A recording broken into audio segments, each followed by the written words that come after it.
Hello friend, welcome to my YouTube channel success. हमारे साथ में मैं सुनील कुमार आपका स्वागत करता हूं। आज का टॉपिक लेके आया हूं सब क्या कहते हैं साइमन कमीशन। पिछले क्लास में देखे थे स्वराज पार्टी का गठन, जिसमें चित्तरंजन दास और किसका मोतीलाल नेहरू का जो था वो बहुत बड़ा योगदान था। तो चलिए देखते हैं साइमन कमीशन। आज साइमन गो का नारा लाएंगे। 1919 एक्ट में यह प्रावधान था कि 10 वर्ष के बाद यह देखा जाएगा कि वर्तमान एक्ट कहां तक उपयोगी साबित हुआ और भारत उत्तरदायी शासन में कहां तक प्रगति करने की स्थिति में है। अब 1919 का जो एक्ट पारित हुआ था उसमें कहा गया था कि यदि ये 10 साल में प्रगति और उपयोगी नहीं रहता है फिर नया प्रावधान लाएंगे, नया एक्ट लाएंगे। लेकिन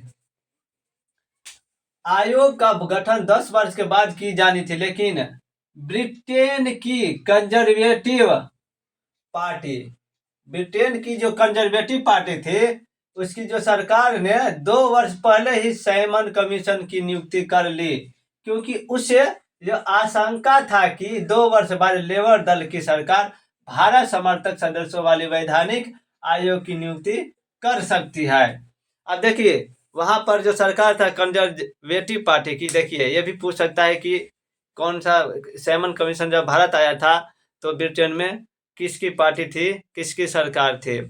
तो जो कंजर्वेटिव पार्टी थी उसको डर था कि यदि लेबर दल की सरकार भारत में भारत का समर्थक है, यदि वो जीत जाता है तो क्या होगा, वो भारत का जो समर्थक है उसको नियुक्त कर देगा। तो क्या होगा, मेरा पल्ला भारी हो जाएगा, गड़बड़ सरबड़ हो जाएगा। तो क्या आशंका था, तो क्या क्या 2 वर्ष पहले ही क्या किया, साइमन कमीशन का गठन कर दिया। कौन था, लेबर दल की सरकार, भारत समर्थक था। अब पूछ देगा कि कौन था जो भारत का समर्थन करता था, कौन सा दल, तो लेबर दल। उसको डाउट था कि सदस्य भारत समर्थक वाला सदस्य यदि नियुक्त कर दिया तो मेरा तो गड़बड़ हो जाए, वहां पे जाकर के गड़बड़ सड़बड़ कर देगा, उसके क्या कहते हैं पक्ष में कर देगा, मेरे पक्ष में नहीं हो पाएगा। तो क्या कहता है, नियुक्ति कर सकती है। तो ये किया, 2 साल पहले ही भेज दिया। जिस समय साइमन कमीशन की नियुक्ति की गई उस समय भारत में समग्र राजनीति वातावरण क्रांतिकारी आतंकवादी गतिविधियों के कारण अचानक उत्तेजना की भावना था। जिस समय साइमन कमीशन की नियुक्ति की गई उस समय भारत में जो था राजनीति था वो बहुत उग्र रूप से था, पूरा उग्र रूप धारण कर लिया था। आदमी पूरा एकदम बगुला हो गया था कि अब हमको स्वतंत्रता चाहिए। कितना झेलेगा कोई भी कष्ट आदमी भाई। तो उसको कोई ना कोई, जब सर से ऊपर चला जाएगा पानी तो क्या होगा, सर से जब पानी ऊपर चले क्या होगा अंतिम में, चलो सालों को मारो, करो या मरो। चलिए आगे, देर भली लेकिन आता है, ये भी लगेगा नारा। साइमन की अध्यक्षता वाली गठित, देखिए ये भी याद रखना है कि इसके अध्यक्ष कौन था, तो साइमन। आयोग में कुल कितने सदस्य थे, तो 7 सदस्य, जिसमें अंग्रेज सभी सारे थे, वो सारे क्या थे, अंग्रेजी थे, कोई भी इंडिया नहीं था। इसलिए कहते हैं कंजर्वेटिव पार्टी डर रहा था इसे कहना, यदि इसमें भारतीय दे देगा तो उसका ज्यादा सपोर्ट मिल जाएगा ना, उसके विपक्ष में क्या होगा, क्या कहते हैं, जो भी सर्वे होगा एकत्रित करके दे देगा। इसको श्वेत कमीशन के नाम से भी जाना जाता है। क्यों, क्योंकि इसमें सभी गोरे ही थे, इसमें कोई भी इंडियन इसके सदस्य नहीं थे। जितना भी थे गोरे, ब्रिटेनी विदेशी ही, इसके जो पूरे जो मेंबर थे 7 सदस्य वो सब क्या थे, ब्रिटिश ही थे, गोरे ही थे, इसलिए श्वेत कमीशन के नाम से जाना गया। एक भी भारतीयों को शामिल नहीं किए जाने के कारण कमीशन को बहिष्कार करने के उद्देश्य से 11 सितंबर 1927 ईस्वी को इलाहाबाद में एक सर्वदलीय संघ बुलाया गया। क्या बुलाया गया, अब उसमें जब नहीं है भारतीय तो भाई मेरे पक्ष में तो कभी भी दलील नहीं होगी, मेरे पक्ष में कभी भी अच्छा मेरे पक्ष में नहीं होगा। तो क्या होगा, इसका विरोध करना चाहिए भाई। हम अपना जो मेरे लिए आप कानून बना रहे हैं, मेरे लिए आप इन्वेस्टिगेट कर रहे हैं कोई भी चीज का, वो मेरे पक्ष में कैसे होगा? आप तो अपने उद्देश्य है, आप अपना छुपाइएगा ना गलती। तो इसीलिए क्या किया, सबने इलाहाबाद में एकत्रित हुए और इसका विरोध करने की, बहिष्कार करने का निर्णय लिया गया।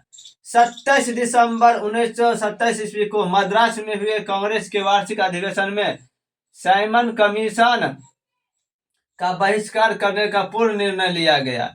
इस अधिवेशन की अध्यक्षता M.A. अंसारी ने की। देखिए, याद रखिएगा किस अधिवेशन में इसको पूरी तरह से मान्यता दी, तो 27 दिसंबर को जो मद्रास अधिवेशन हुआ था मद्रास में, उसमें वार्षिक अधिवेशन साइमन कमीशन बहिष्कार करने का पूर्ण निर्णय ले लिया गया कि जब साइमन आएगा तो हम उसका बहिष्कार करेंगे। इसका नारा लगा था, साइमन गो का नारा दिया था। तत्कालीन राजनीतिक दलों में लिबरल फेडरेशन, हिंदू महासभा, किसान मजदूर पार्टी, मुस्लिम लीग आदि ने आयोग के बहिष्कार का समर्थन किया। लेकिन एगो था मुस्लिम के जो नहीं, उसका सपोर्ट किया, समर्थन किया। कालांतर मुस्लिम लीग का एकजुट जो था मोहम्मद शफी के नेतृत्व में साइमन कमीशन का समर्थन हो गया। अब देखिए उसमें जो कुछ था नहीं, अब कुछ ना कुछ बागर तो हो ही जाता है ना, सबका मन एक ही होता है, हाथ में उंगली एक तरह से ही ना था, सबका मन अलग अलग से, या भ्रष्टाचार ही होता, उसको पैसा दे करके, जो भी लोभ दे करके उसको अपना सपोर्ट करने के लिए तैयार कर लिया गया होगा। तो यही देखिए क्या किया याद देखिए, मोहम्मद शफी के नेतृत्व में साइमन कमीशन का समर्थन किया गया। और मद्रास की justice party, Punjab unionist party, क्या था, पंजाब यूनियनिस्ट पार्टी ने साइमन कमीशन का समर्थन किया।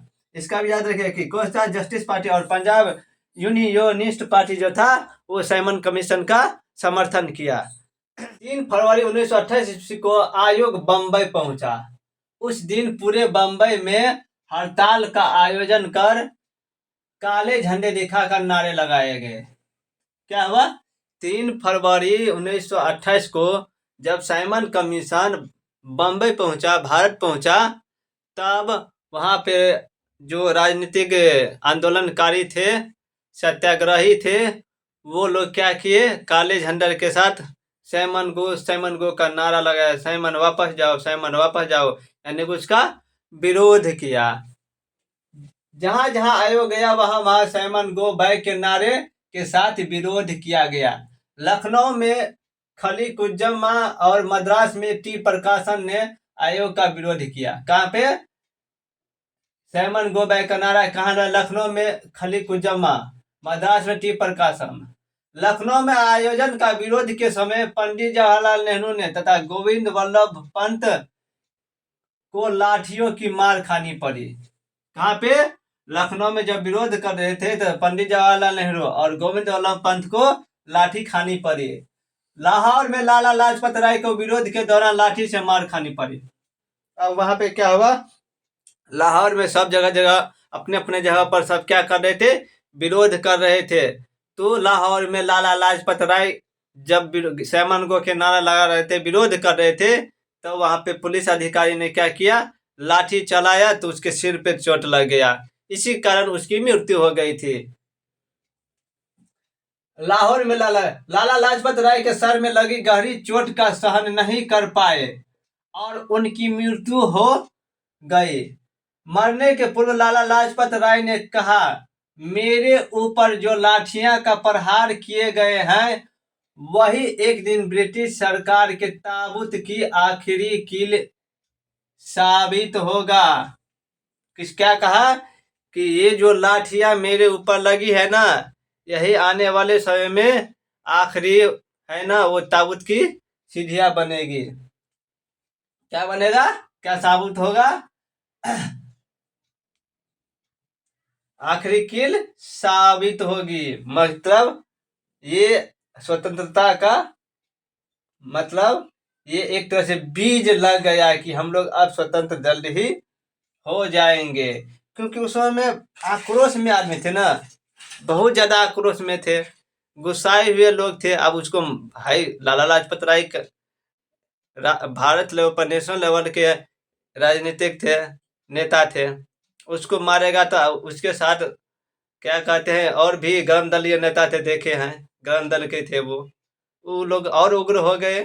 उसका तो लेना ही लेना है, मौका पे चौका, माने बदला तो लेना है वीरो। तो वही क्या हुआ, आगे आग बबूला हो गया। क्या हुआ, माचिस की तीली जल के आग धड़कने लगे। 1928-29 के बीच कमीशन ने घर की 2 बार यात्रा की। ब्रिटिश संसद के समक्ष आयोग ने 1930 ईस्वी में अपनी रिपोर्ट प्रस्तुत कर दी, जिस पर लंदन में आयोजित गोलमेज सम्मेलन में प्रस्तुत विचार होना था। उस पर क्या होगा, प्रस्तुत किया, और इसके बाद गोलमेज सम्मेलन में है उस पर विचार होना था, उस रिपोर्ट पर। देखिए इसका क्या था, साइमन कमीशन की सिफारिशें क्या क्या थी। प्रांतों के दोहरी प्रणाली को समाप्त कर दिया जाए। क्या हुआ, प्रांतों के दोहरी प्रणाली को समाप्त कर दिया जाए। सांप्रदायिकता के आधार पर मताधिकार बढ़ाया जाए। क्या हुआ, सांप्रदायिकता के आधार पर मताधिकार को बढ़ाया जाए। मताधिकार बढ़ेगा तब ना मत देगा।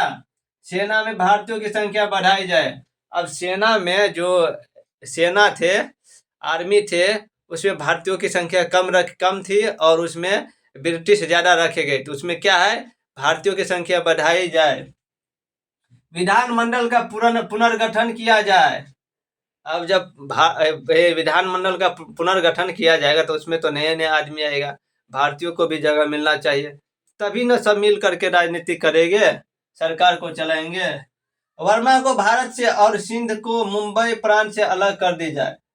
अब ये भी दिया कि वर्मा को भारत से अलग कर दिया जाए, और मुंबई को सिंध को मुंबई से प्रांत से अलग कर दिया जाए, क्योंकि सिंध जो था वो मुंबई प्रांत में पड़ता था।